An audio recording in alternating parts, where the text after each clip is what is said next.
Among the numerous fascinating occurrences brought about by the electrification of the car sector are the so-called graveyards in China, a scattering of abandoned electric vehicles destined to deteriorate over time, may be seen in any major Chinese city. Millions of electric vehicles are supposedly rotting in China, and we've identified 5 causes for this problem. Number 5, car-sharing companies that went out of business. These so-called EV graveyards seem to share a few characteristics regardless of the Chinese location in which they are situated. The presence of license plates on all of these EVs suggests that they have been registered before. It is likely that vehicle-sharing firms purchase them because they are uniformly colored and rarely have more than a couple of models. When electric vehicles were first introduced to the market, car-sharing firms were among the most significant buyers. It was hard to convince consumers to make such a radical changeover, so the government decided to stimulate industry growth by granting car-sharing companies significant subsidies for electric automobiles. Electric vehicles became suddenly indispensable to their fleet. Looking at the numbers from when EVs were first being sold, these corporations brought the vast majority of them. Consumers using EVs for personal use were uncommon.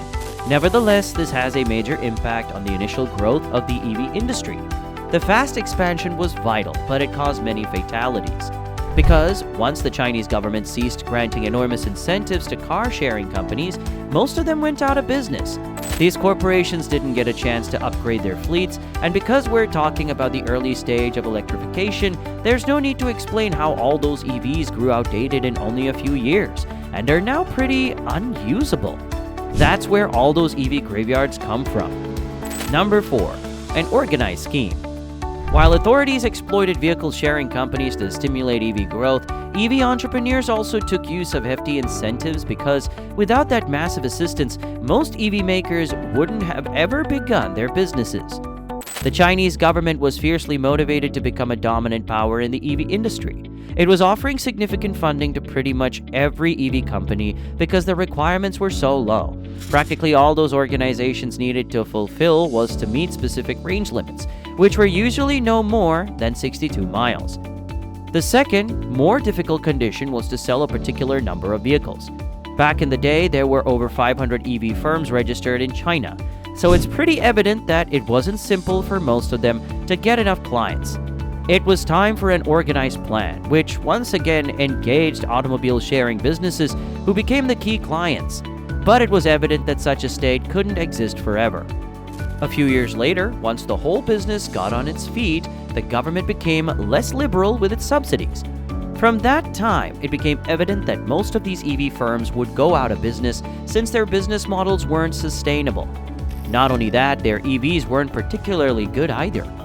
All those EVs sold to vehicle-sharing firms were scarcely driven and shortly enough became antiquated with uncompetitive range and performance. The only direction they could head to was the so-called EV graveyards.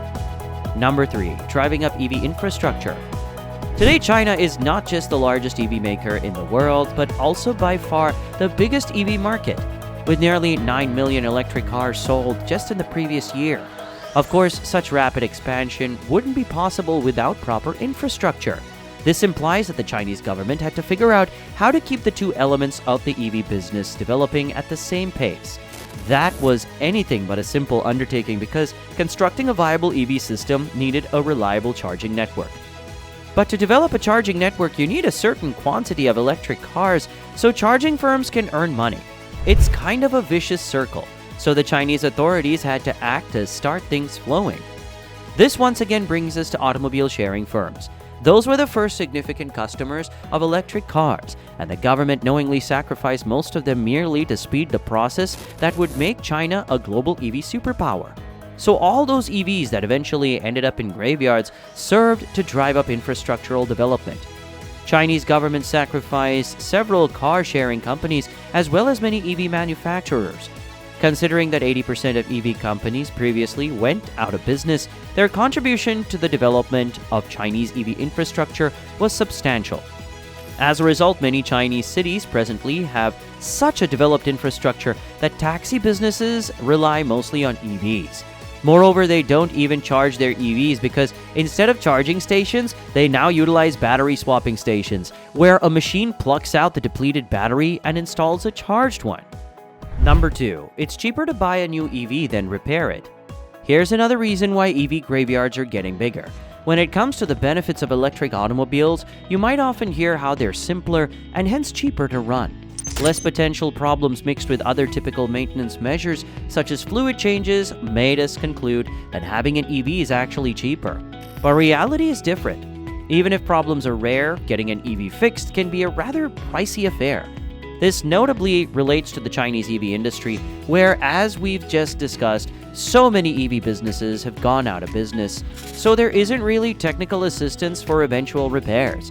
Spare parts, trained technicians, all those things are lacking, so it doesn't surprise that many owners choose to replace outdated EVs with new ones. In most circumstances, that's really also a cheaper choice, especially if we talk about repairs after crashes, because even a slight collision can damage important elements such as battery housings, and then repairs can cost a genuine lot. What's also interesting is that this isn't just typical for China. The exact same thing is happening in America.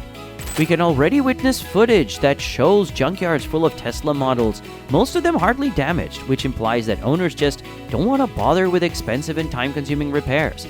Repairs frequently cost a fortune, and the shortage of experienced professionals is one of the main causes.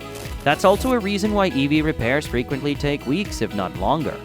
Although EV repairs are a really difficult operation, even insurance houses know it. So instead of wasting their resources on repairs, they rather select write-offs even in cases of very modest damages.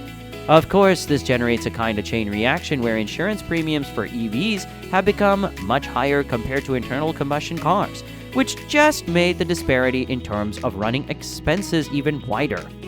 Number 1. Market oversaturation. Millions of EVs are withering away in China, and according to the newest claims, it's not just about abandoned old electric cars created years ago.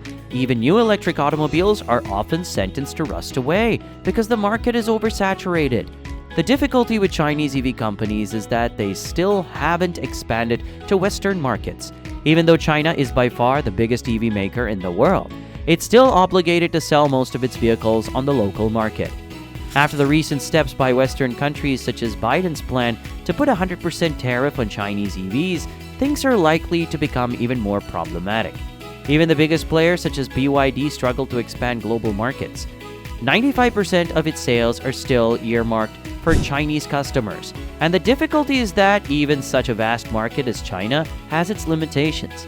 The market size is currently at roughly 9 million EVs annually, and with a recent slowdown, things probably won't change substantially in the next years. This is a bit of a concern because focusing mostly on the local market means output way under full capacity for most automakers. According to He Xiaoping, CEO of XPeng, Chinese EV companies have the capacity to create over 20 million vehicles a year, which greatly exceeds the aforementioned sales numbers. With this in mind and the possible slowdown of EV growth, it's no surprise that EVs are stacking on dealer lots. That's actually a global phenomenon because the same exact thing is happening in the US, where Tesla is using abandoned mall parking lots to store all of its unsold EVs. What shouldn't be neglected either is the environmental impact of all these abandoned electric cars. As you surely know, EVs are substantially more emissions intensive to construct. Thus, the only way to become more ecologically friendly than gas-powered equivalents is to make hundreds of thousands of miles, which is obviously not going to happen. And it is just part of the environmental problem. The other one is that, along with the development of EV popularity, the demand for electricity has also risen, which happens at a time when China is striving to minimize coal consumption at its power plants. It is an uphill battle, and given the way things are unfolding at the moment, we don't see how China could tackle these significant sustainability challenges anytime soon. Thanks for watching. See you next time.